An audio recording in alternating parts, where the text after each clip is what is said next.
Hare Krishna, the devotees. I'm used to saying good morning from Jagannath-puri Dham, but now we're in Lithuania with some friends, and we're continuing our session. There's a bunch of devotees here with us today for the first time, so I'll just say a couple of words to review something. This is our 101st session in a series we're calling Meeting in Kurukshetra. And I really wanted to do this because for me, this meeting in Kurukshetra, I consider this to be the essence, the most important subject in Gaudiya Vaishnavism. And especially in connection with the 47th chapter of the 10th canto, which is the Brahma Gita, which we see reflected in Gaura Leela, and Untitled Leela, especially chapter 14 and 19, where it's described that Mahaprabhu was in the same mood as Radharani in that Brahma Gita. So one of the big mysteries in Krishna Leela is how is it that Krishna leaves Vrindavan? Especially because a famous saying is there, Vrindavana Parityaga Padikam Nagachya. Krishna never takes one step out of Vrindavan. So it's our six Goswamis who first wrote about this subject and reconciled this in a very beautiful way. Brihad Bhagavatamrita, Lalita Madhav, and Brihad Vaishnavtoshini, and Laghu Vaishnavtoshini, and different commentaries. They've given us a very amazing answer.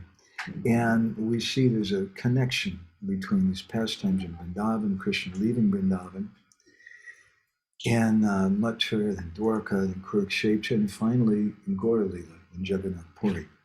So we've been reading from the 47th chapter of the 10th canto. This is, this is our 54th session on the Brahma Gita. And we're going to read one of the verses from this chapter and speak something a little bit from Sanatana Goswami's Brihad Vaishnavtoshini commentary. And so I'll just say a few prayers before we begin. Narayanam namaskrityam naramschaiva narotamam devim saraswatim vyasam tato jayamudirayat vedi ramayaneshchaiva purane bhadate tata adavante chamadye chahari sarvatra gihate mukam karoti vachalam pangum lanjayate girim yat kripa tamaham vande shri gurum dinataranam paramananda madhavam paramananda he madhava padunga luchi makaranda se makaranda panakori anande bolo hari hari harinka name vandavela parikori ve chakadola se chakadolanka padaye manamo rahu nirantare manamo nirantare rahu ha Krishna boli jiva jao ha Krishna boli jao jiva moteu dada radha dava moteu dada radha dava moteu dada radha dava. Om Namo Bhagavate Vasudevaya. Om Namo Bhagavate Vasudevaya. Om Namo Bhagavate Vasudevaya. Om Namo Bhagavate Vasudevaya. So reading from Srimad Bhagavatam, Canto 10, Chapter 47, which is the Brahma Gita. And today we're reading from text number 54. I'd like to begin with a prayer that we've been reciting from Srila Jiva Goswami's Laghu Vaishnavtoshini, where he offers prayers, he offers pranams to Uddhava, Krishna's messenger. Artaika sadhanam Krishnam, artan brajajanam chatan, tam chatasvasakam bhaktam, artyavande darashayam. Artaika saranam Krishna. He says, with a very sorrowful heart, I'm taking shelter of Krishna. In the material world, people want to avoid sorrow, although we're fascinated with it. But in the Bhagavad Gita, Krishna begins. It begins with Bishad Yoga, or how to connect with God through lamentation. So that's how we connect with the Lord. Artaika Saranam Krishna, by lamenting. He's taking shelter of Krishna that way. And Artan Vrajajanam Chatan, that Krishna, who is the only shelter for people who are suffering, and especially the suffering people of Braj. Tam Chatasvasakam Bhaktam Archa Vande Darase. And I offer my Vandana to Uddhava, who alleviated their suffering. So we've been speaking something about that. And in our last session, we spoke something about 3 secret messages that Krishna sent to Uddhava, sent to the gopis through Uddhava. I won't go in that direction now, but we're going to read the same verse with another sentence that we didn't read from Sanatana Goswami's Brihad Vaishnava Toshni, which I find very astonishing. So the text we're looking at is text number 54. Uvasa katachin masan gopinam vinudan suchaha Krishna Leela katham gayan ramayam asa gokulam. Uddhava remained in Braj for several months. Uvasa katachin masan, dispelling the gopis' sorrow by chanting the topics of Krishna's pastimes. Thus he brought joy to all the people of Gokul. Vishwanath Chakravarti Thakur in Sarita Darshini, he says that Krishna stayed there, Uddhava stayed there for about 6 months in Braj. And Uddhava stayed there to continue to give happiness to them. Whoops.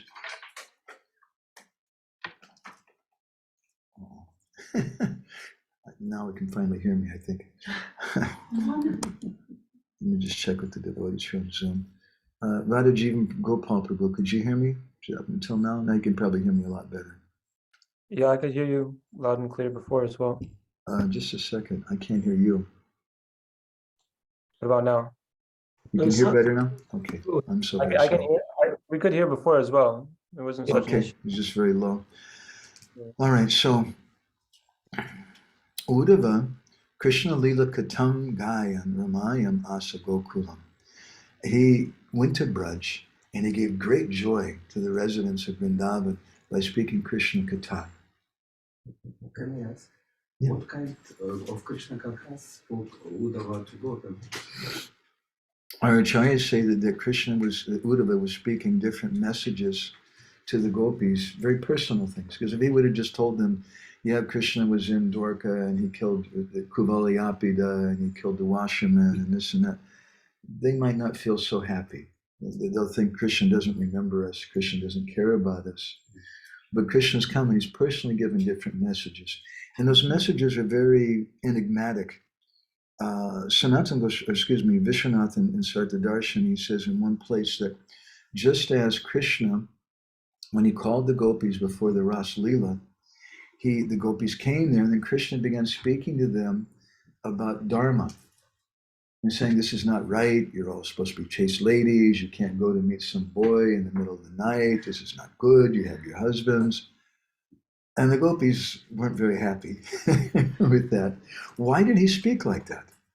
And then we find in the 47th chapter, the 10th canto, the Brahmara Gita, he's doing something maybe even worse. He's telling the gopis, you should do meditation, you should think about me, I'm the all-pervading super soul, I'm God, I'm everywhere. And the gopis get really annoyed with it. And Vishwanath Chakravarti Thakur, in his commentary in the 46th chapter, when Krishna tells Uddhava, Gachotava Brajam, Somya, he calls him Somya, very gentle one, you go to Vrindavan and you speak this, he says, Mat Sandaishaya Vimochaya. And the word Sandaishaya means a message, Sandesh. Like we have the word, the book Uddhava Sandesh, but Sandeshaya is plural.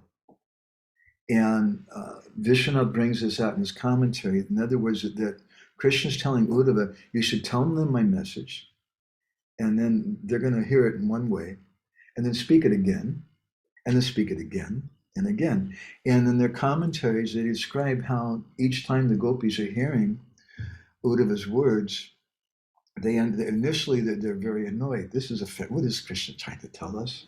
That we should do meditation. This is complete nonsense. We can't do this thing. In the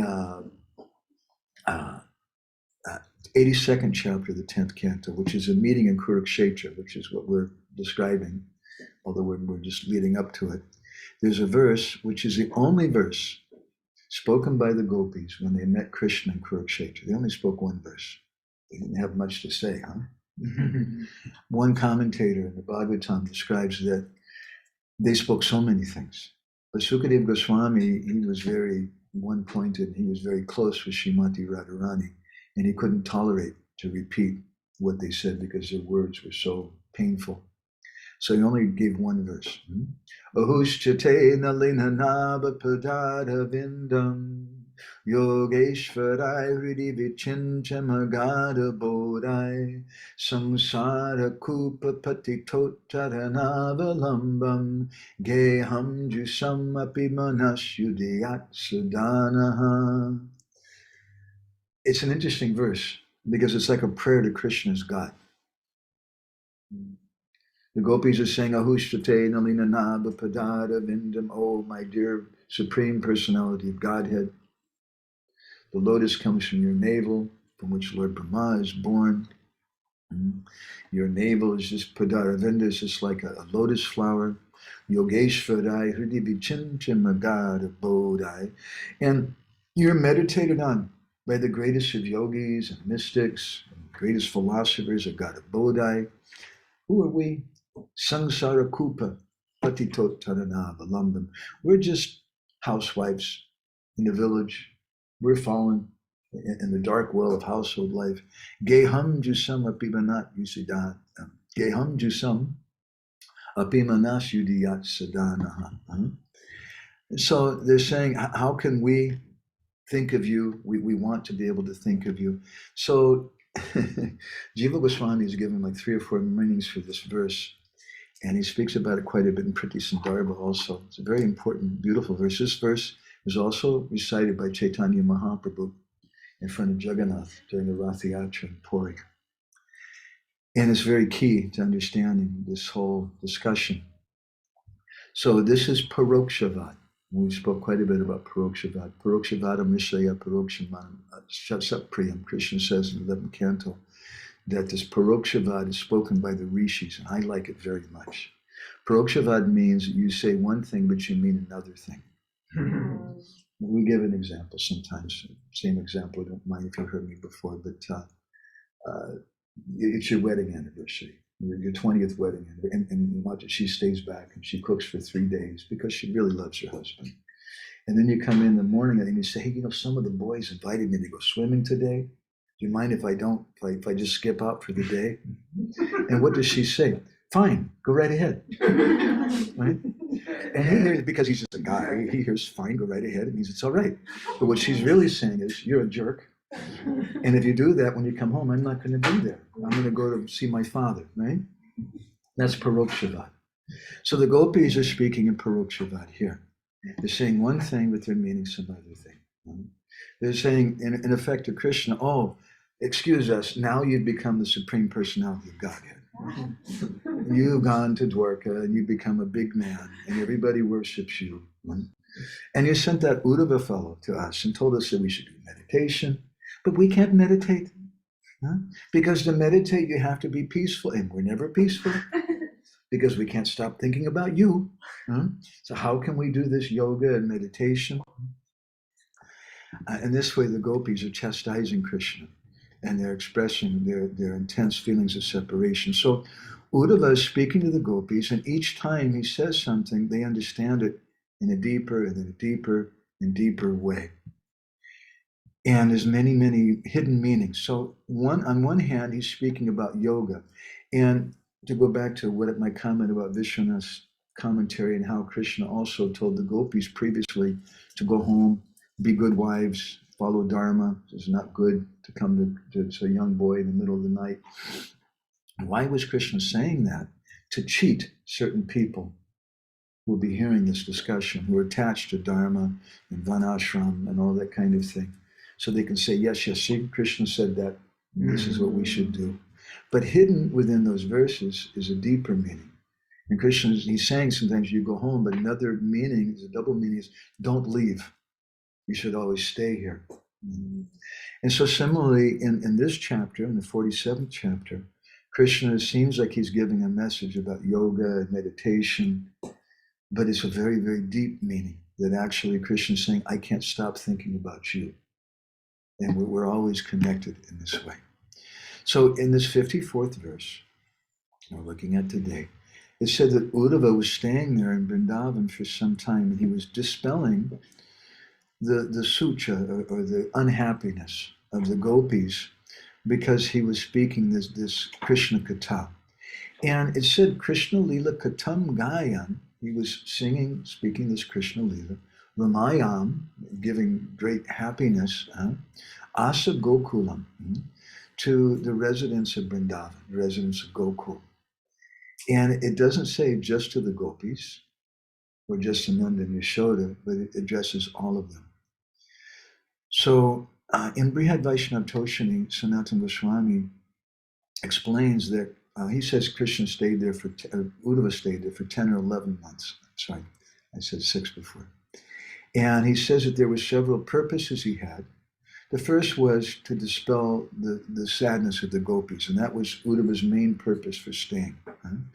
But his second purpose was he stayed to sing about the pastimes of Krishna and to give joy, he says, to the people of Braj, as well as the animals, the birds, the trees of Gokul. And he gave happiness to Upananda, the elder brother of Nanda Maharaj, and other seniors, by speaking about how Krishna offered his respects to them. He gave respects to Sridhama, Krishna's dear friend, by telling them about how Krishna was offering his embrace to them. And he spoke to the trees and the animals of Braj. And he told them, Krishna's asking about your health. Krishna's asking about you. So he says, this is the meaning of the phrase, Krishna Leela Katam Gaya. It's a hidden thing. It's not directly there. But because he's saying Ramayam Asa Gokulam, he's speaking for all the residents of Gokul. Sanatana Goswami Brihad Vaishnava Toshani reveals this point, that Krishna is also giving a secret message to the trees of Braj. And so today I wanted to speak a little something. I collected some different statements and things, and I feel like I'm sitting in front of an ocean, and I'm confused even where to go, because there's so many things to talk about the trees of Braj. So many wonderful, wonderful things. It's a very, very important subject. Prabhupada writes in one purport in Chaitanya Charitamrita, he says, in Vrindavan, the gopis, cowherd boys, and even the calves, cows, trees, and water are fully conscious of Krishna. They are never satisfied with anything but Krishna. Those trees are very ecstatic devotees in Braj. In fact, I think it's Sanatana Goswami and Brihad Vaishnava Toshani, when Krishna goes to herd the cows. Previously, he'd been taking care of the calves. And it's something the children can do. It's not so hard to take care of them. They're not such big animals. It's not so dangerous. They stay close by the Goshala, and Nanda Maharaj and Mother Yashoda can see Krishna. But at a certain point, on Gopastami Day, Acharyas described, Krishna said, I want to go herd the big cows. And Mother Yashoda is horrified. No, no, no. What if they step on your foot? We won't know where you're at. What about the demons that are out there? And this and that. And what is a necessity for Krishna to cause so much anxiety to his parents? He shouldn't cause anxiety to your mother.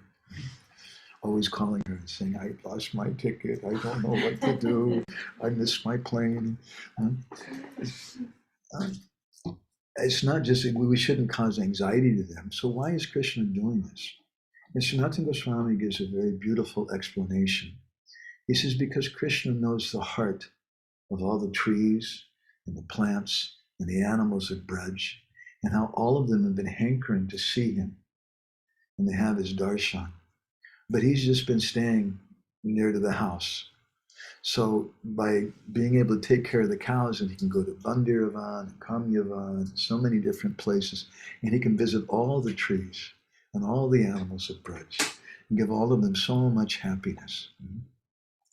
So trees are very, very important. In fact, when we say Vrindavan, the very word vana means forest. And it's the forest of Brinda, the forest of Tulsi Devi. Trees are very, very important. You can't have Vrindavan without trees. And this is something we'd like to discuss today.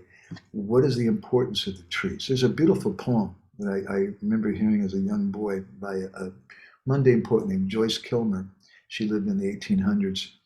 And she wrote, I'll just recite to you, I think that I shall never see a poem lovely as a tree whose hungry mouth is pressed against the sweet earth's flowing breast, a tree that looks at God all day and lifts her leafy arms to pray, a tree that may in summer wear a nest of robins in her hair, upon whose bosom snow has lain, who intimately lives with rain.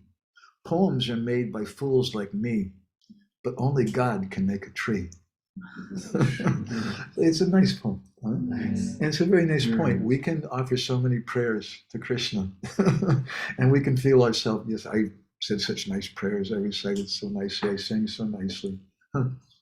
Poems are made by fools like me, but only God can make a tree.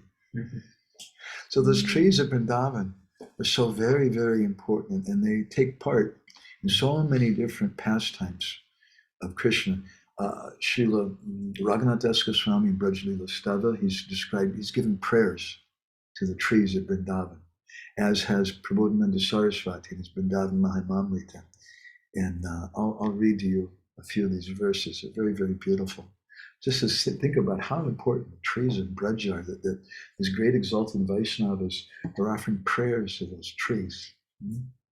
Radha Krishna Paramakutaka Kelato Yataleshu Bhujate Yat Phalam Atirasamya Prasunadi Busho Yachakastai Suruchira Kagaya Muni Bir Nirmi Senai Pitala Pamrita Ruchi Sudotams Charums Chintayami. He says that I meditate. Chintayami. Chinta means my conscious. I'm thinking. I'm meditating on the trees in Vrindavan. And how Radha and Krishna, Radha, Krishna, Paramakutaka Kelata, they're doing their Paramakela, or their supreme, wonderful pastimes underneath of those trees. And these trees are very, very important in our discussion about the meeting in Kurukshetra, because this was one of the problems with Kuruksetra. Once we took Niranjan Maharaj to Jagannath Vallabha Gardens in Puri, and Maharaj was kind of looking around and saying, where are the gardens? And I quoted a mundane song from the 60s and 70s, by Joan Baez's song, if you know who she is. But they paved paradise, they put down pavement, they paved paradise, and they put up a parking lot. And that's exactly what happened in Jagannath Vallabha Gardens. So it was paradise, and they paved that over and they put up a parking lot. So this is something in a kind of mundane, reflected way of the mood in Kurukshetra. The gopis are there, and they're seeing Krishna. That's really nice, but we're with Krishna, so what's the problem? Krishna's there, but they want the Vrindavan forest there. Because without the Vrindavan forest, it's just not the same. So Prabodhananda Saraswati is saying that I meditate on those trees of Vrindavan, how Radha and Krishna, they're sitting under those trees, Bhunjate yat phalam ati rasam. They're eating those fruits, and those fruits, ati rasam, they're just like rasa, they're just like nectar. Those fruits are so very, very sweet. And yet pusunadi busho means to decorate. They decorate themselves with the flowers from those trees. They sit under the shade. It provides an atmosphere. They eat the ripened fruits. They decorate themselves with the flowers as the ornaments. And he describes in the birds, kagar means the birds, that suruchira kagar moni bir nirnime shai, that the birds in those trees have become stunned and they're just watching Radha and Krishna with big eyes. It's a very sweet thing. If you go in the forest and an animal, a deer or something, is just standing and looking at you, you feel something in your heart. And this is one reason we sometimes comment, sometimes devotees have a hard time understanding how it is that the gopis' service to Krishna is to see him. Well, they should make flower garlands or cook for him or do something, right? What is it? Just, if you see such an Animarj, you just stand there and you just, what is this, right? But just as a young girl feels some pleasure when the boys are looking at her, I know, oh, he's looking, especially if a certain boy looks at her, she gets some pleasure. And the boys also. There's a song when I was growing up, the boys watch the girls as the girls watch the boys as the world goes by. That's the material world. They're looking at each other in this way. And that's a perverted reflection of the spiritual world. So the gopis are looking at Krishna, and that glance of the gopis is the best service. Krishna gets the most pleasure from that glance of the gopis. So these birds are also just standing, just unblinking, and they're listening. The birds are drinking something. They're drinking that conversation of Radha Krishna. And then Prabodhananda Saraswati, he offers his obeisances to those trees. Nana karandivya nana faladin Radha Krishna pritaye vahanti Nana samstan al bhavantardi bhojo Vande Brindaranya Dhanya Drumanstan. He says that I offer my vandana, my obeisances to the trees of Vrindavan forest, and how these trees, nana phala, they have different types of fruits. These trees manifest different types of forms because these are kopa briksha trees. And they can manifest different forms, sometimes like a person or not like a person, and they appear and disappear in different places just to bring some pleasure to Radha and Krishna. Radha Krishna and Ragan, Mukula Pulikino, Makara Doga Bhaspan, Tatta Grigbata Kanchad Kishalaya Kadato, Dibya Nityam Dadanaha, Satpushpa Srinihasa, Kagakula Virutai, Samstutvanta Palader, Bharanamra Drumaste Mama Parama Mudhe Santu Vrindavaniya.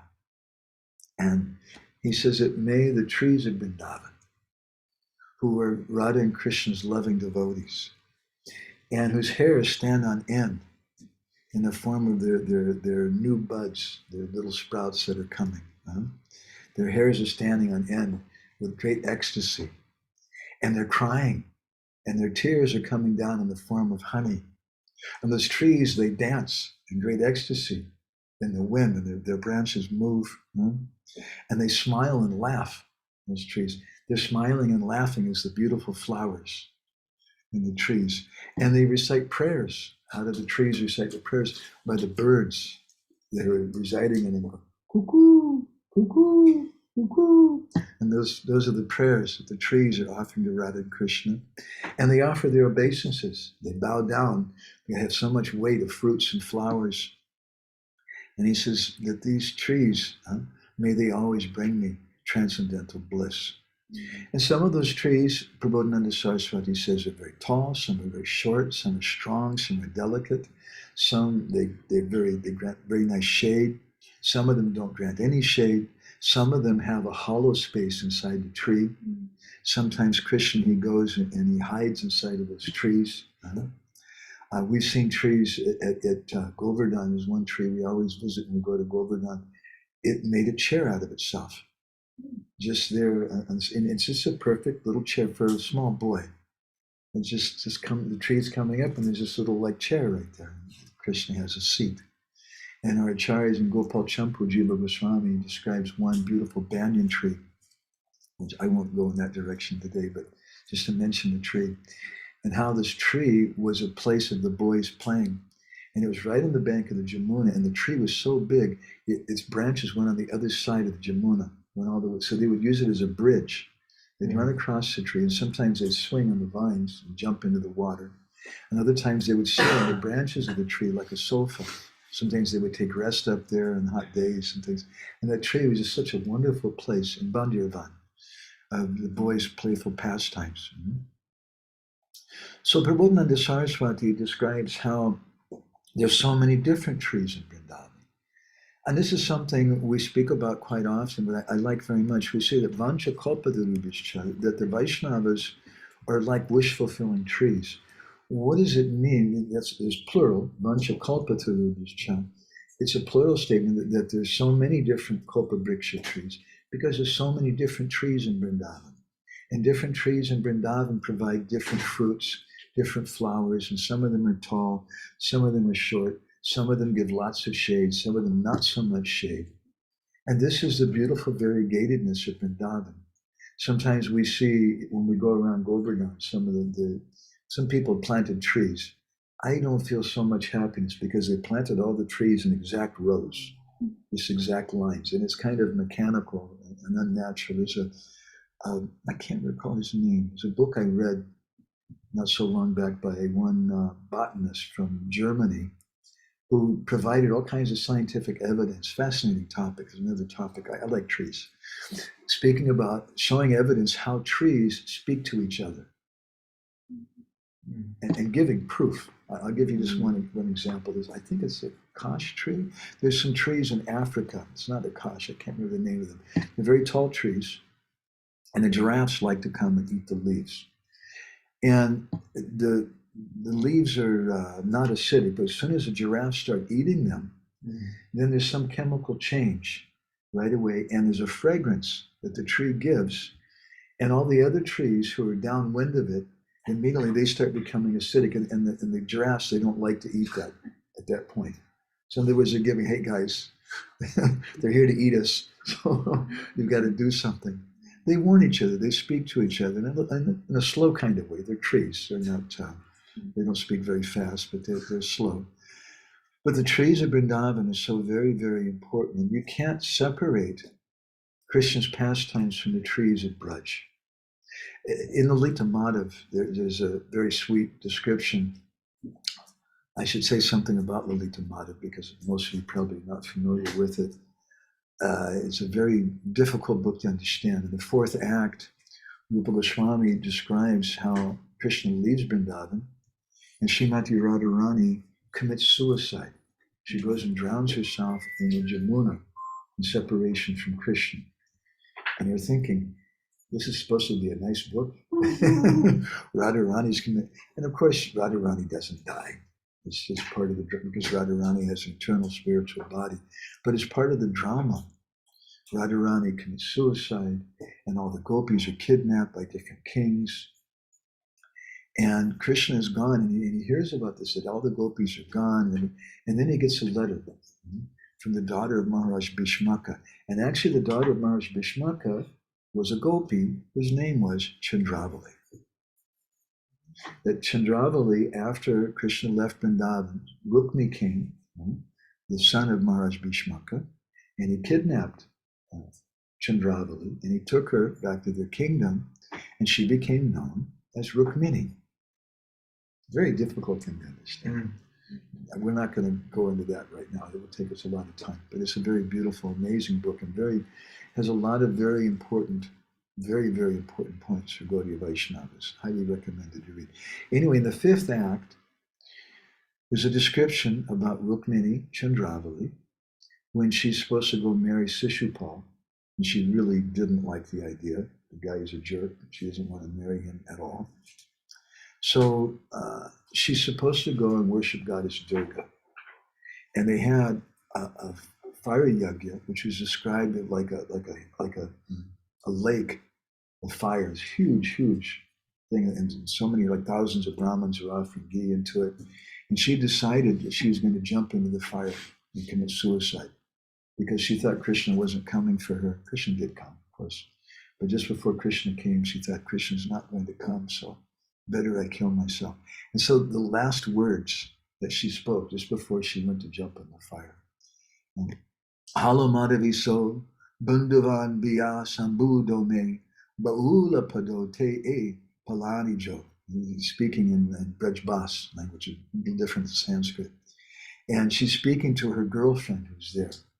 And what is she saying? Hey, Madhavi, I have one request. Madhavi has no idea what Chandravali Rukmini is thinking to do. But she says, I have one request for you. You remember that tree, that bakul tree that I planted with the seed from Vrindavan? Please take care of that tree. That was her last that was her last statement before she was about to commit suicide. So very dear to Chandravali Rukmini was that tree because it's a seed of a bakul tree from Vrindavan. And sometimes we've collected trees from Siddha Bakul in Jagannath Puri. And there's a Siddha Bakul tree growing now, one of the Siddha Bakul's trees, sons or daughters, growing in New Vrajavavis in Hungary.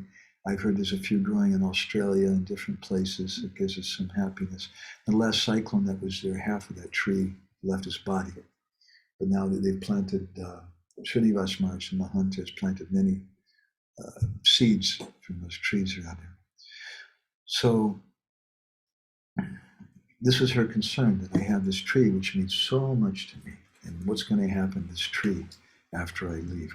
And just for your information, she's just about ready to jump into the fire, and suddenly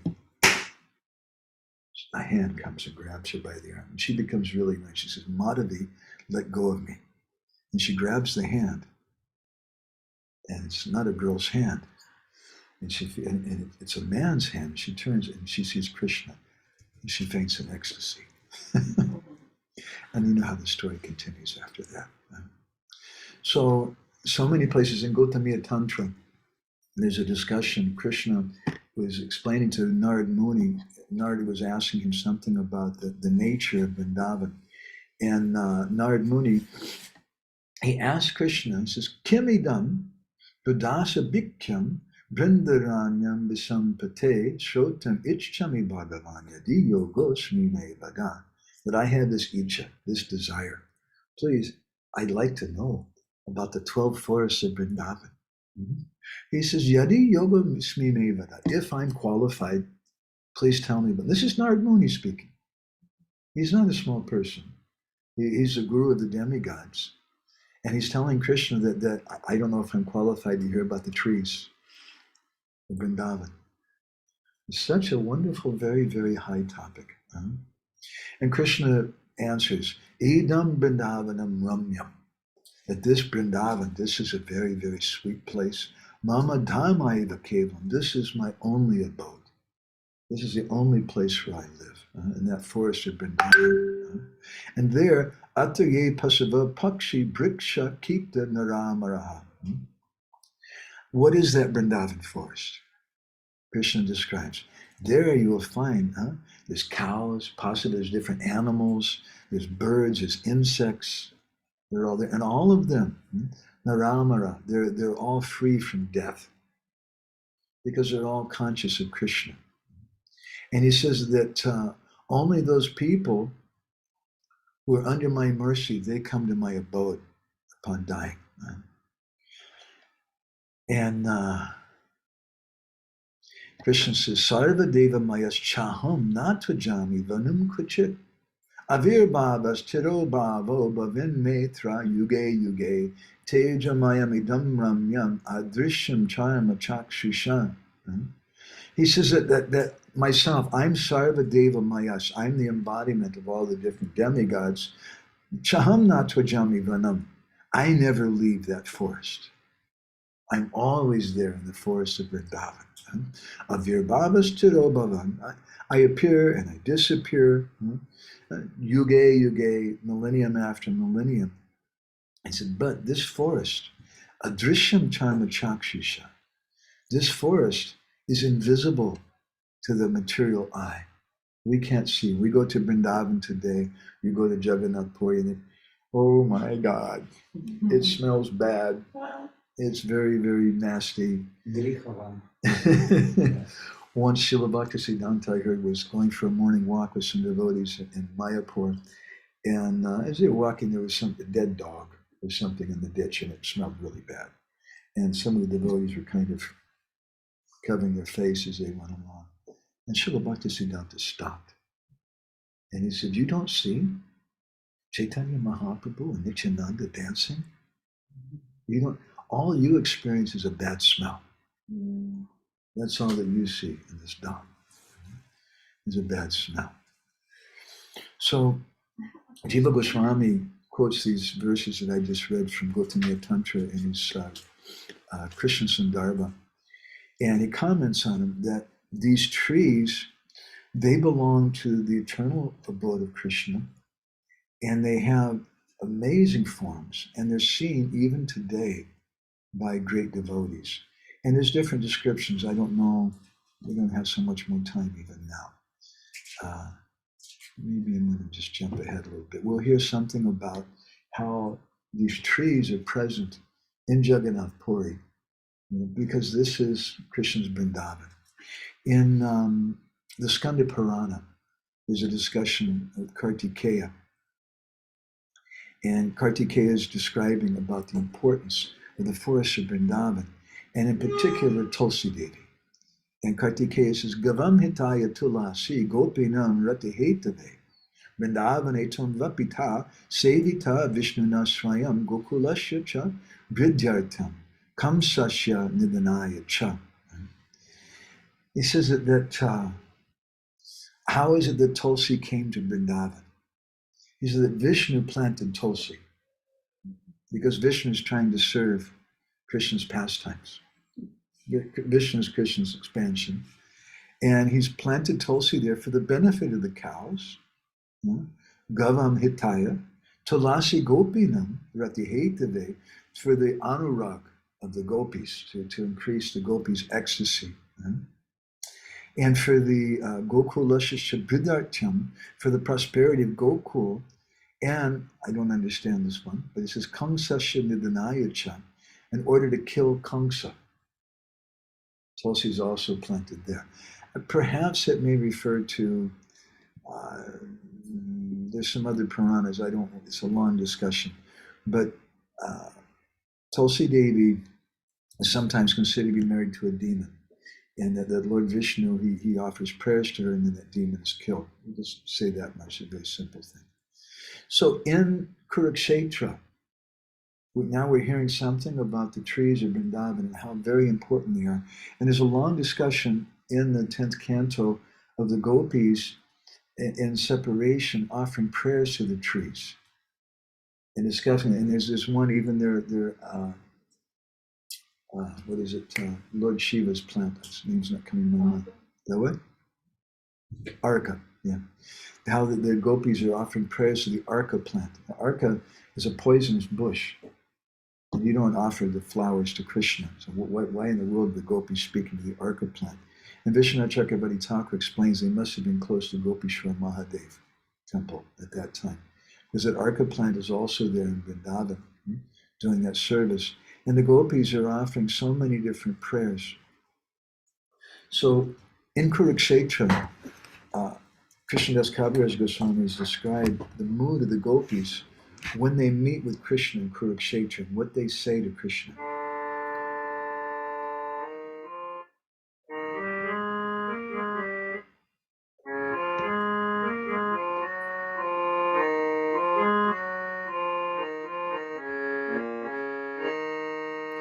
Hari Hari Vrindavana Govardhan Jamuna Pulina Bana Sekunje Rasadi Kalila Sehi Braja Jana Jan Mata Pita Bandhugan Bhaga Chitta Kema Pasarila Hare Krishna Krishna Krishna Hare Hare Hare Rama Rama Hare Hare. The gopis in Kurukshetra, when they see Krishna, Krishnadas Kaviraj Goswami described a little something that the Bhagavatam doesn't say. The gopis are saying, hey, Krishna, how is it you've forgotten about Vrindavan? You've forgotten about Govardhan? You've forgotten about the Jamuna River? You've forgotten about the forest there? Sekunje, Rasadika Leela, and all the pastimes that we enjoyed in the Ras Leela? Do you remember Vrindavan? Do you remember your parents? Now you become such a big man. Do you remember the residents of Vrindavan? Do you remember the forest of Vrindavan? And the gopis, they tell Krishna, Tomada Jay Anya Besh, Anya Sanga Anya Desh, Braja Jani Kabu Nahi Bhai. Braja Bhumi Charik Nade, Toma Nade Kile Mare, Braja Jani Kihabe Upai. I said, hey, we don't want you dressed like this, like a big prince, big man. Once they asked us to give a talk at a Rath Yatra festival in Europe, and we're supposed to explain to the people who were there what is the meaning of Rath Yatra. And I'm looking out in the crowd, and there's a casino right next to the Rath Yatra cart. And most of the people in the crowd were coming out of the casino. They weren't there for the Rath Yatra. And they were all smoking cigarettes and eating hamburgers and drinking alcohol. And some of them had their arms around girls. I don't know if they were their wives or girlfriends. Anyway, and we're supposed to say something to them about the meaning of Rath Yatra. So I just told them the truth. I said, this is a festival where we celebrate rescuing God from mechanical organized religion and bringing him to the village of our hearts. That's Rath Yatra. They want to rescue Krishna. They want to take God, take him away from being a big man, being a big God. And they want to take him to the village of their hearts. But that village is a place of trees. And the gopis are telling Krishna there, Tamaji Anyavesa, we don't like you dressed like this. We don't like you in any other place. The residents of Vrindavan want you in Vrindavan. They want you with the trees in Vrindavan. And they're all dying there. You have to come there. And Prabhupada comments in one of his purports. He says, the bees and the birds on the banks of the Jamuna, the water of the Jamuna, the trees, the forests, and all other paraphernalia associated with Krishna before he left Vrindavan from Mathura. That Radharani, she wanted to evoke Krishna's feelings for all these personalities, for the trees and all the other different living entities. Those trees are so very, very important in Vraj Leela. So this is the mood in Kurukshetra, and this is the mood also in Jagannath Puri. And Sri Chaitanya Mahaprabhu, in the 14th chapter of Untitled Leela, which, as I mentioned, is kind of a reflection. We gave a number of classes on this 14th chapter in this very mysterious song, the song of the Bow Mendicant. Mahaprabhu is and Bow Mendicant is someone, he has a skull, he's dressed in black. And what in the world does it mean? It's a very enigmatic story. I don't want to go in there. It took us, 6 or 8 sessions just to discuss that. But just to speak some of this song that Mahaprabhu was singing at that time. Vrindavani Prajagana Jata Stavara Jangama Brikshalata Grihasta Ashame Tadagadi Bhikshutana Phalamula Patrasana Ebriti Kori Shishasane. He said that the mendicant of my mind is going door to door begging alms with his disciples. And he's begging everyone in Vrindavan, both the moving and the non-moving. Jata Stavara Jangama. The Stavara and Jangama means the moving and non-moving living entities. It means the trees and the creepers as well as all the people there. And he's begging from all of them. And how is he living? He's Tadagari Bhikshutana Phalamula Patrasan. He's eating the fruits and roots of the trees of Vrindavan. And it has a deep purport that he's saying that the yogi of my mind wants to go to Vrindavan and it wants to beg from all the Brijbasis to please grant me residence in Vrindavan. And I'm going to go and I'm going to pray to all the residents there, the cowherd boys, the Krishna's parents, Krishna's friends, the gopis, and I'm going to pray to the trees and the plants of Vrindavan. And I'm going to live on the fruits and roots of those trees because they're Kopa-briksha trees. And by eating the fruits and roots of those trees, I'll be able to enter into Vrindavan. I'll be able to understand something of the mood of Vrindavan. Sehi bhava veshi prabhu prati charu lata shloka pari pari chahi bhule jata tata. Mahaprabhu in Jagannath Puri became completely absorbed in that ecstatic mood of the gopis. Say Baba Veshi, that mood, he became a Vesh. He adopted that mood of the gopis. And in that mood, Pratitaru Lata, he started going to every tree and every creeper in Jagannath Puri, and especially in Jagannath Vallabha Gardens. And he began to inquire from them about Krishna. And he started quoting verses from the Bhagavatam, which are spoken by the gopis in the 10th canto, chapter 30, when the gopis are feeling separation from Krishna, they begin to speak to the different trees. Kachchitalasi kalyani govinda charana priye sahatwali kular bibhrad drishtasteti priyo chuta. They pray to Tulsi Devi. Have you seen Krishna? You're very dear to Krishna's lotus feet. You're always there, Govinda Charana Priye. You're always there on Krishna's lotus feet. He's very dear to you. Have you seen Krishna walking around wearing a garland of your leaves, with some bumblebees around him? Maladyadarshikda kachin malike jatayutike pritimvo janayanyata karasparsena madavaha. And they pray then to the malati flowers. They pray to the malika flowers and the jati, the utika flowers. Have you seen Krishna? Krishna's coming and touching you with his hand. Those flowers give so much pleasure to Krishna. Bhaktivinoda Thakur, we don't have time to go into all these things. We're just touching on it very, very briefly. Bhaktivinoda Thakur in Kolina Kalpataru, what was it, Saranagati, I think. He gives a beautiful song speaking about the kind of garden he wants to plant. And with Malati and Mala and Jui and Jai and all these different types of shashik flowers. We like to have flowers. And gulab is nice, roses, carnations are nice. We have these flowers in the West. But Krishna likes bakul flowers. Krishna likes ashok flowers. Krishna likes sugandharaj. Krishna likes Jui and Jai. And if we can grow those flowers, it's so satisfying to be able to offer them. In many places we can't grow them in the West, but you can make a greenhouse and you can grow them there. We were speaking with some friends recently how in Seattle, Washington, they had a huge neem tree. And Seattle's a very cold place in the wintertime, but they had this huge neem tree, which was almost 100 years old. And every winter time, they would put all kinds of paddy around it, straw and things to keep the roots warm. And then one year it came that the winter was so cold, the tree finally died. But we can do this in the West, and we should. And Bhaktivinoda Thakur encourages like that. We hear how Rupa and Sanatana Goswami and Rama Kelly, they created another Vrindavan. We visited that place, and still to this day, there are some of the trees, the bakul trees, the kadamba trees, and different shastrik trees that they planted to create Vrindavan. Because if we plant those trees and we do bhajan there, Krishna wants to come very quickly. We create an atmosphere there. That's the best temple for Krishna. We don't need to make big buildings out of brick and marble and things. That's okay. We do that for other people.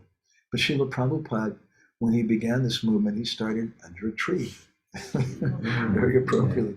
And Achyutananda Swami, there's one remembrance he was speaking how Prabhupada, when he signed the legal papers for the inauguration of ISKCON as an institution, suddenly Prabhupada became sober and he turned to the devotees and he said, actually, we don't need this.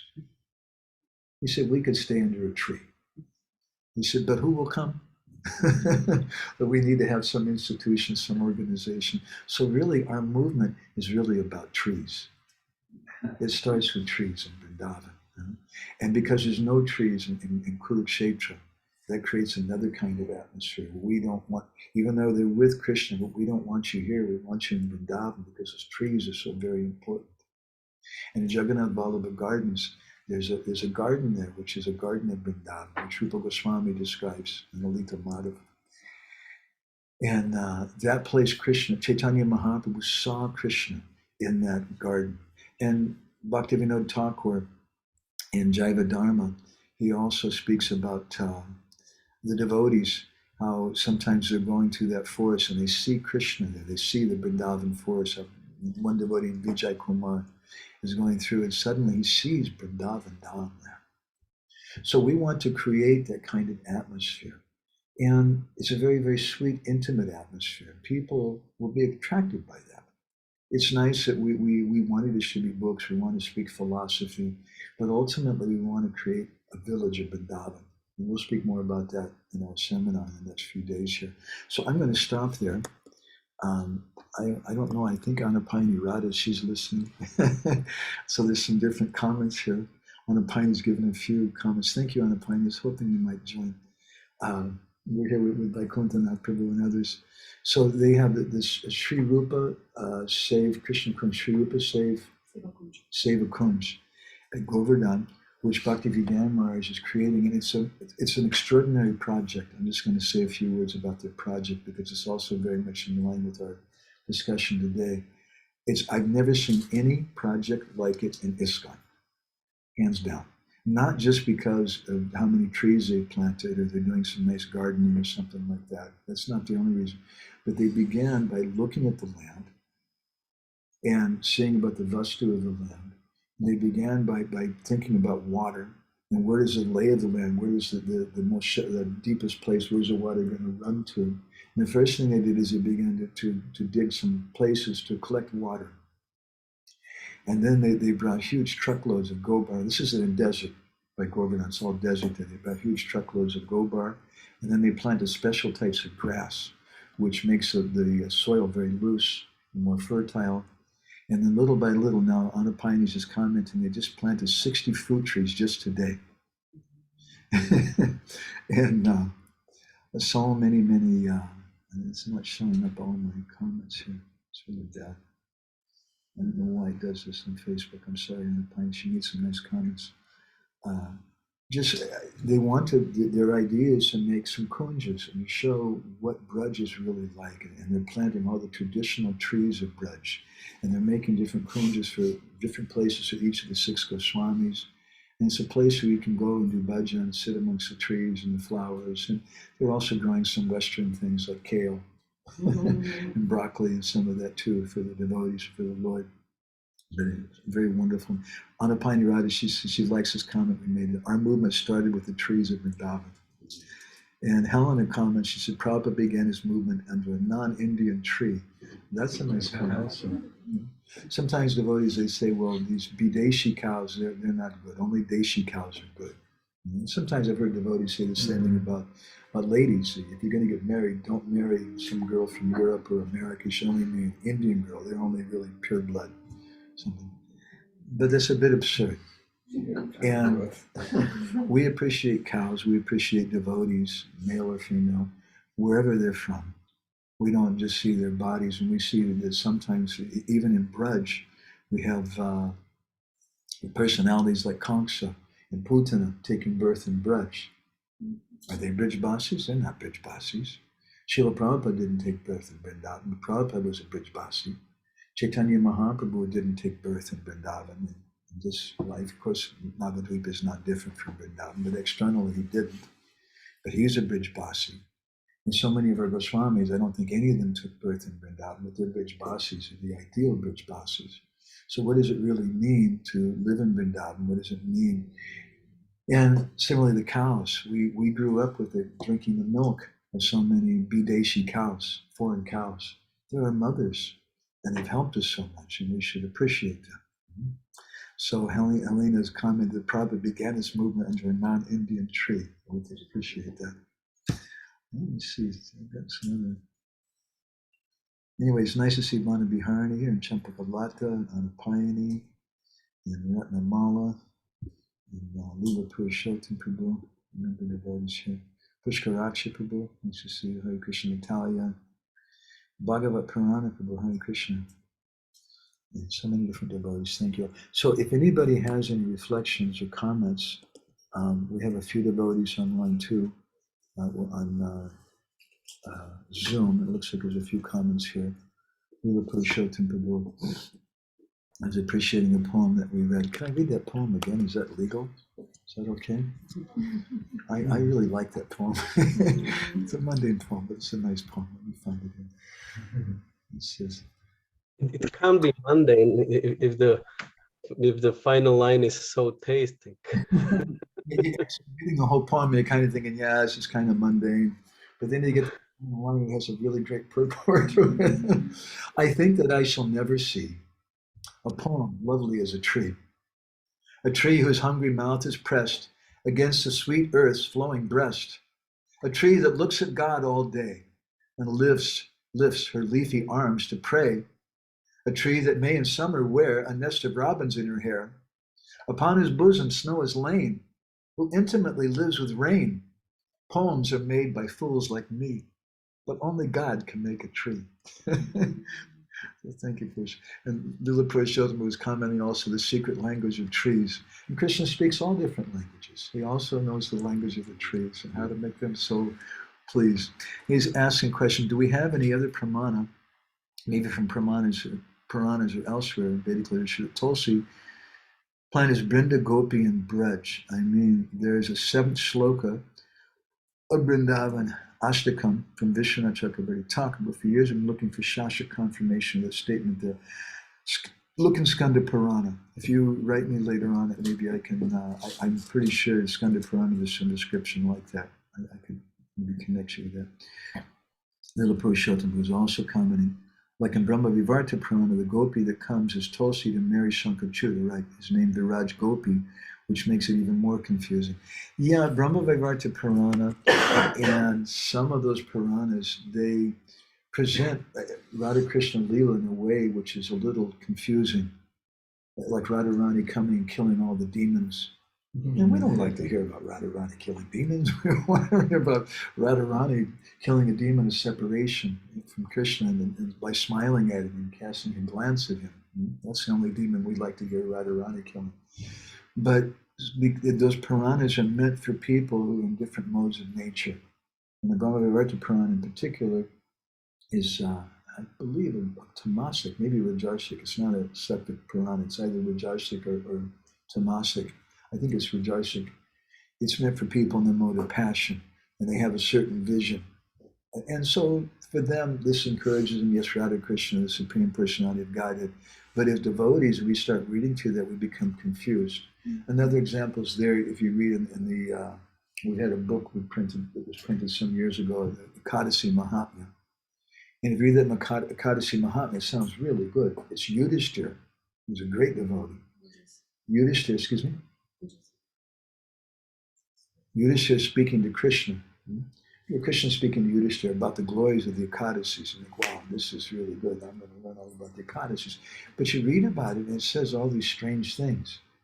That, if you had some sin because you killed a Brahmin, and you had, some illicit relations with your guru's wife or something, and you follow this Ekadasi, you can become relieved from that sin. And what is that? We want to practice bhakti. And it's an interesting point. The Bhagavatam describes Anvaya Vyatireka Vyam, that we should understand the Bhagavatam in 2 ways, directly and indirectly. Indirectly is very important also. Just like we were giving the example, the wife may say, it's fine, go right ahead. But really she's saying something else, she means another thing. So we should see what's being spoken and what's not being spoken. So I lost my train of thought. Directly. Sorry? Directly. You spoke about the Brahma Vivarta Purana and the relevance of different shastras. And Right. So, Because we're looking for Pramana for yeah, that's where we went past it. That's finished. So different Puranas speak different things for different purposes. And we have to see who they're speaking for and what is the context of it. Swami describes that in Tattva Sandarbha. It's an important thing. So anybody else with any other reflections or anything? Leela Purushottam, do you want to add anything else? I would like to ask one thing, or yeah, you only actually touched on it in the beginning of the class, but it brought me back to my long contemplation. And it was when the gopis came to the Vamshivat, answering the calling of Krishna on the flute. And then he started to tell them with the Kurukshetra to go back follow the Dharma, it's adharmic and like that. I always had this great doubt that how similar this situation is to the Dvijapatni Leela, and why the results are so different, so extremely different. And just recently, I already asked you a question on our WhatsApp group about this situation.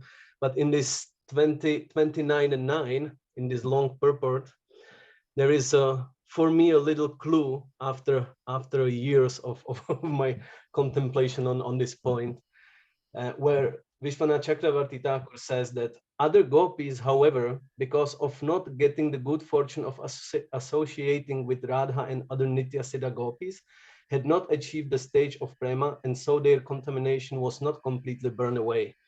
This is about those gopis who were not being able, who were locked in the rooms. Left their bodies. So I was thinking that could it be? Do you hear me properly? Yeah, I don't know. Can you hear me okay? Hare Krishna. I can hear you. Yes. Okay. Can you hear me? So I was thinking, could it be the same reasoning behind it for the Dvijapatnis, that they were like not in the anugatya of the gopis?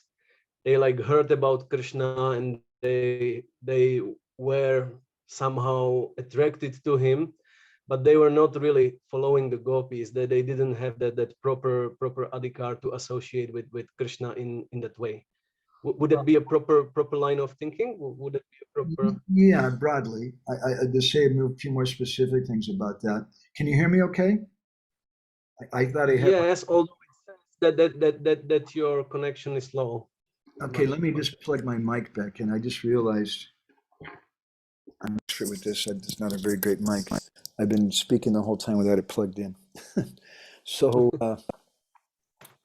Vishwanath Chakravarti Thakur and some of our acharyas draw some analogies between these two, because even what they say, what the gopis say to Krishna, don't send us back, we can't do that, and the Yagnaputnis say a similar thing. But there's one difference: the Yagnaputnis go back, whereas the gopis don't, because the gopis, their mood is more intense. And as you were mentioning in that purport by Vishwanath, he says that some of the gopis couldn't go because they still had some subtle contamination, and therefore they were held back. And because they were held back, they left their bodies, and that was by leaving their bodies that way, they got rid of the last bit of contamination. They were able to come with Krishna. In the Brahma-vaivarta Purana, there's a really interesting description about the Yagnaputni Leela, and I don't know if you can find some recording of our presentation on that Yagnaputni Leela. We did it once at Govardhan retreat, and we've done it a few other times. Yeah. We speak about that. There's a very beautiful explanation, which I find very compatible with our Gaudiya conception. Sometimes some things in Brahma-vaivarta are not, but sometimes they are. And it's described there, many things, but just to touch on a little bit of them, that the Yagnaputnis actually stayed with Krishna. And at Krishna, they manifested two different forms, and in some expansions went back and stayed with their husbands. And by being with their husbands then, that gave the strength to their husbands to do their yajna. And later, their husbands got some blessings because of those wives, that they were asked to do another yajna in worship of Govardhan. And Krishna performed that took place with those Brahmins, the same Brahmins whose wives got to see Krishna. They got some blessing. Sridhar Swami in Bhavarta Deepika explains, they got some blessing because of their wives. And the Brahma-vaivarta Purana says, well, several things. It's kind of intimated to me, from what I can see, that the guru is, let's say in plural, of the Yagnaputnis were the cowherd boys. Because it was the cowherd boys who came with Krishna's message, just like Gurudev comes with Krishna's message for us. It was the cowherd boys who came with that message, and they became so ecstatic. They received those boys in the same way they would receive Krishna. That's how we receive Guru. And by the mercy of those cowherd boys, they got association with Krishna. And the Brahma-vaivarta Purana describes that they left their bodies in airplane came from the spiritual world full of cowherd boys and took those ladies to the spiritual world, and they became gopis there. Now there's different types of gopis, and this is one of the reasons why at the Panchayati Ras at Vamsivat, Radharani became sulky and she left, and we speak about that sometimes, because there's Munichari gopis and Rishichari gopis, and Radharani's not happy. These gopis are not going to be able to please Krishna in the topmost way. So she became sulky and she left. And later there's another Ras Leela at Chanda Sarovar, which was only the Asasakis and the Astamanjaris, and that was very thick and sweet for Krishna. So I that's about all that I can say about that. That the Yagnaputnis, they, according to Brahma Vivarta Purana, they received the bodies of gopis, but I have this doubt in my mind because their gurus were cowherd boys, and it's clear also by the fact that the celestial airplane that came down to pick them up, the Vaikuntha airplane, was full of cowherd boys, that their rasa may be a little bit mixed or something. It's not as pure as some of the other gopis. From Bhagavatam, from the Leela, one could ascertain that from Bhagavatam, from the Leela, one could ascertain that they were attracted to Krishna, rather in Madhurya Ras, I would say, or at least I don't know. There's a verse. Definitely, they wanted to serve him. They were attracted to him, but when the gopis saw Krishna, when they came to Krishna, Krishna had his hand, his left hand, mark it, on the shoulder of Sridhama. And in his right hand, he was twirling a lotus flower. And our acharyas are commenting that he's twirling a lotus flower. Krishna was teasing and said, just as I'm twirling this lotus flower, I'm also twirling your hearts in the same way. Now, I've thought about this thing. I have a suggestion why he's got his left hand. Why, and it mentions very clearly left hand. Why not the right hand on Sridham? And Sridham, of all the boys, Sridham is Radharani's elder brother. And the left side of Krishna is Radharani's place. So Krishna indirectly, it seems that he's indicating to the Yagnaputnis also that I have somebody who's here with me. This is Radharani's place. But their connections with the cowherd boys, and so through Sridhama and others. Is that okay, Leela Prabhu?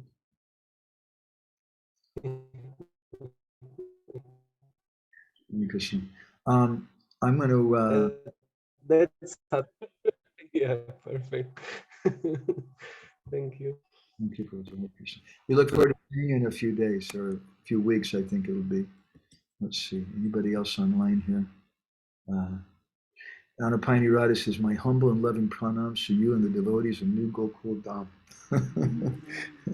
Hare Krishna. Anybody here in the room have any reflections you want to share? Anything you like to struck you? Regarding I'm going to repeat what you say so devotees can hear it here. So. Okay, so regarding that we can't see Vrindavan and that we see dirt everywhere. So sometimes I feel like it's well, in two ways. It's an excuse, firstly, not to clean it, and secondly, it sounds like an excuse why we can't see it. But sometimes I think that even if it would be really, really beautiful, we wouldn't be able to see it anyway. Yeah, she's commenting that sometimes we have this excuse. I'll tell you a little story in this regard. Let me repeat your point first. So that sometimes we say, oh, I can't appreciate Vrindavan, it's so dirty. But she's thinking that even if it was very beautiful, we also wouldn't be able to appreciate it because it's a transcendental abode. If Narad Muni is asking Krishna, please, if you think I'm qualified, tell me about the trees of Vrindavan. He's not asking about the Ras Leela. He's saying, just tell me about the trees of Vrindavan. Such an amazing thing of the trees. There was a devotee I heard about whose father was a mayor of a small town somewhere in South America. And somehow this devotee convinced his father to come to Vrindavan. And Father, this is the most sacred place in the world and it's so wonderful. And his father came to Vrindavan and he wasn't very impressed. He had some harsh things to say. And what he told him, he said that the streets, he said, our public toilets in our small town are cleaner than the streets. and this is supposed to be a sacred place. Well, he can't see it. All he's seen is Drishyaman. There's a certain external Vrindavan that we see with our external senses. Therefore, Prabhupada said that Shutekshita Pata, he quoted 3.9.11 of the Bhagavatam, Shutekshita Pata, this is a pathway of seeing through our ears. And we see Vrindavan with our ears.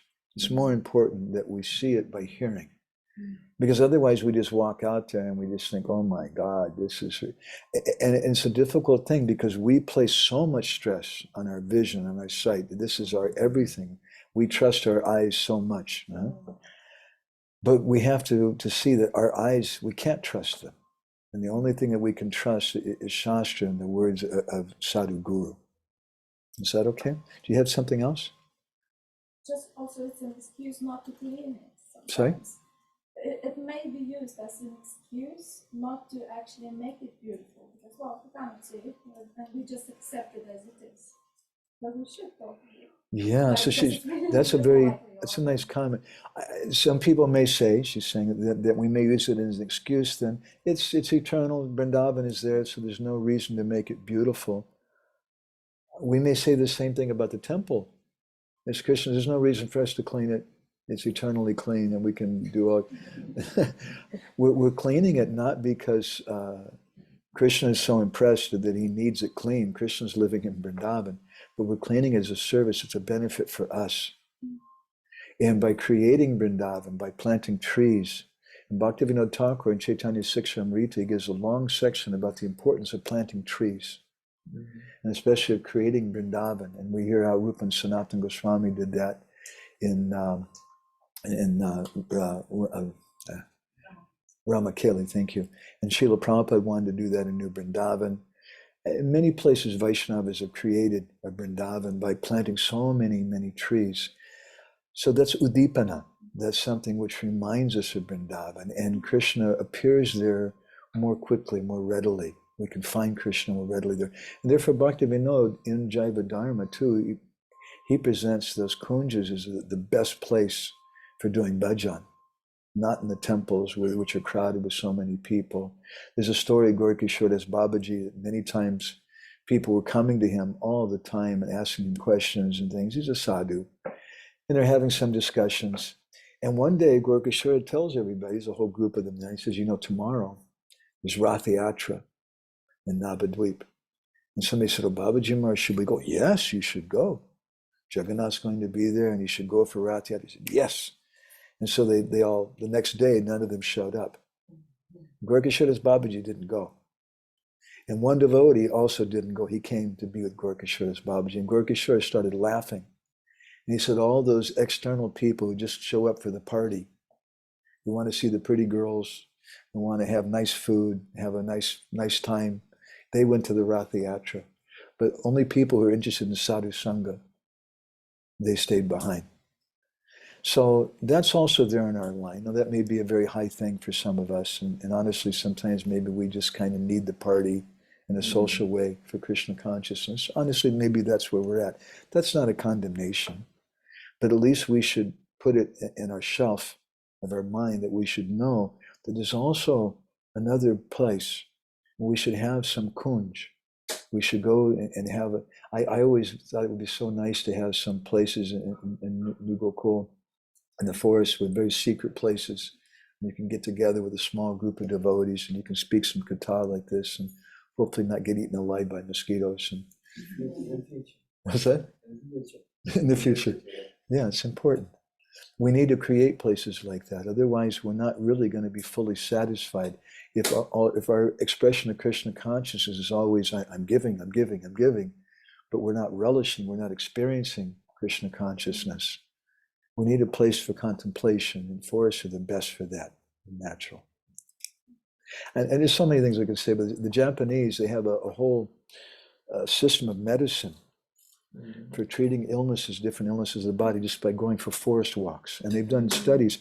When we were in Italy a few years ago, there's a devotee who has an orchard of olive trees. And he was telling us they did scientific studies that if you climb in an olive tree and you're picking the olives, your blood pressure goes to normal. If you have high blood pressure, it makes it normal. The trees, they're very, very powerful. And what to speak of the trees of Vrindavan, what to speak of when we're going to the trees and what we're doing Nam Bhajan, a very, very powerful thing. I just recently read an article that in the West there is a program now that people pay big money to go for a forest therapy. You just walk with a guide and then... Yeah, for which he's mentioning that in the West now, the people are paying big money to do forest therapy, and you go to the forest and you walk with somebody, just like our friend Radhajiv and Gopal Prabhu, who's here today. There's also, they have a project in Michigan, and people pay them money to come and hug cows. They pay money for that, to come and hug the cows and just experience what it's like to be with a cow. I heard from one devotee once, there was a devotee who grew up in New York City, and he had never touched grass in his life. He'd just been living on cement and things. And he came to India for the first time with some other friend of mine. This friend of mine told me, he's walking, he said, it's a tree. And that's what grass feels like. Oh my God. We've become so alienated from what's real. If you go to the villages, you see such a difference in the villages and the cities. You go to the cities, and in the cities you find disease, you find a lot of mental illness, you find poverty, you find a lot of pollution and bad smells. And the further away from the cities you go, the less and less of those things you find. If you're close to the city, I've seen the villages in India, if it's fairly close to a city, you'll find a lot of garbage and things. But the further away you get, you'll find the villages are pristine, and there's no trash, no garbage at all. And the people, there's practically no mental illness. They don't even know what that is. And there's so much in touch. They touch the earth with their feet every day. And they're in touch with the weather. They're in touch with the plants and the animals. And they're in touch with the seasons. They're in touch with each other in a very, very natural way. But everything is so artificial for us. Therefore, Bhakti Raghava Maharaj once commented to me, I asked him, so Maharaj, you're really into this Vanashram thing. How do we figure out what someone's, ashrams maybe not so hard, but the Varna, how do you figure that out? And he said, when we live in the cities, it's very difficult to ascertain that. But when you go to the village, and you go to live close to the land, it just becomes natural. And one person starts teaching children, they do something Brahmanical, someone else is building houses, someone else starts managing things, someone else takes care of making money. And things just work in a natural way. They sort themselves out. Okay? Anything from anybody else? I was impressed by this poet's attitude, because usually you have someone, like, I don't know if she's a famous poet, but someone famous, they don't call themselves fool, writing poetry. It just sounded like, Hare Krishna devotee, attitude is supposed to be, like this, and she's naturally. Well, thank you for that. He's just appreciating the poem and how she seemed like a devotee. Poems are made by fools like me, but only God can make a tree. He said it seems like a devotee. I think that's a beautiful thing. Prabhupada used to quote the British poet Cowper, and sometimes Bhaktisiddhanta Saraswati also would take, there's nothing wrong with taking ideas or thoughts from someone if we see they're very much in line with us.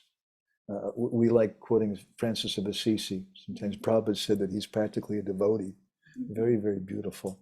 So if we see some thought which is okay, and just Joyce Kilmer, who wrote this poem, she lived from 1886 to 1918. Yeah, her thoughts are very, very beautiful, very much like a devotee. She's seeing that the tree is worshiping God. The tree looks at God all day and lifts her leafy arms to pray. The tree is a natural devotee of God. We're unnatural devotees. We may do some prayers, we offer some poems or something, but it's not natural. Only God can make a tree. But poems are made like fools like me. Poems are made by fools like me. Okay? Anything? I'm impressed also by this explanation of that. Looking at Krishna as a service. At first, it sounds like that, and then it's so clear, because what is the service? What gives pleasure to Krishna? Yeah. So that's perfect pleasure for him, because it's a relationship between gopis and him, and that means, hey, this is perfect service. Otherwise, you consider service as an action, and this is. Yeah, he's just commenting on the point. I have to repeat things here that we were making about how the gopis are doing service by looking at Krishna, and how we find that surprising, because that's our biggest sense gratification. Watching movies, reading books that I like, looking at girls, looking at boys, reading pornography, Hare Krishna. That's the greatest pleasure that people get in this world today. So when we come to Krishna consciousness, there's a tendency to be impersonal and to think that my senses are all bad. Women are all bad, and my senses are all bad, and all those things are very bad. So I shouldn't do those things. I shouldn't have friendship. There shouldn't be love. Sometimes devotees think like that. There shouldn't be love in Krishna consciousness, and that's just ridiculous. That's a kind of impersonalism, which comes, and we have to be careful about that. But actually, Krishna appreciates it the most when we're looking at him. We may offer prayers to Krishna, but as I heard from one of my friends in Gaudiya Math, that there was a devotee, I can't remember his name. He was the first sannyasi, I think, from Bhaktisiddhanta Saraswati. He took initiation from Bhakti Pradeep Tirtha Maharaj, I think was his name. Anyway, his father once took him in Kolkata to meet a sadhu. And they went to see this sadhu, and the sadhu was sitting by himself in the garden talking, and the boy became disturbed, because the sadhu was calling for someone, and he was calling really, really intensely, and nobody was coming. And the boy was disturbed. Somebody should come. The sadhu's coming. That sadhu was Bhaktivinoda Thakur, and that calling is his japa. It's so intense and so very, very personal. It's calling for Krishna. So we're impersonal, and we that manifests in different ways. We're chanting, but we don't want to look at Krishna. We're not so much interested in that. We're more interested in looking at the things, the beautiful things in this world. And therefore, the same. If we're not just interested in making forests or trees or something for our senses, but we want to make a forest a place for Krishna, where we can bring Radha Golokananda into the forest, and they can enjoy the garden and things that are there. It's for their pleasure. And if we do that for their pleasure, then it becomes a wonderful, wonderful playground. Just like the cowherd boys, when they walked into the mouth of Agasura, thank you. My brain's not working today. When they walked into the mouth of Agasura, they were without Krishna. They walked in by themselves, and they all died. And Krishna revived them, and he killed Agasura. And then later, in the same day, the Brahma Mohana Leela took place. Krishna bewildered Lord Brahma, and the cowherd boys, they came back after 1 year. And after 1 year, they went past that Agasura demon, and it was just a skeleton there. And that same demon, which was the cause of their death, became a playground for them to pastimes of Krishna. So if we use that as an analogy, if we try to enter into the temple or a place where we go without Krishna, then we'll die spiritually. But that same place, which may be called the cause of death, becomes a playground if Krishna is there with us. So this principle is there for anything. It's there in our household life. It's there in forests and gardens. And if we make a garden for the pleasure of Krishna, it's a wonderful thing. I like posting things about gardens and plants. It's one of my passions. And I did some time back on Facebook, and someone said, "Oh, you're going to fall down from being a Brahmin. You're going to become a Vaishya." I didn't appreciate that. And I made some comments that our acharyas, they were planting so many gardens and things, but they're doing it for Krishna's pleasure. It's very, very important. Okay, anything from anybody else? It's a little late and we should go. Maharaj is speaking now. So we'll go ahead and stop there. So I don't know what's going to happen next week because we're traveling and everything's a little crazy, but we'll keep everybody posted about our next session. We'll continue with this 47th chapter and Uddhava's message to the Brijbasis.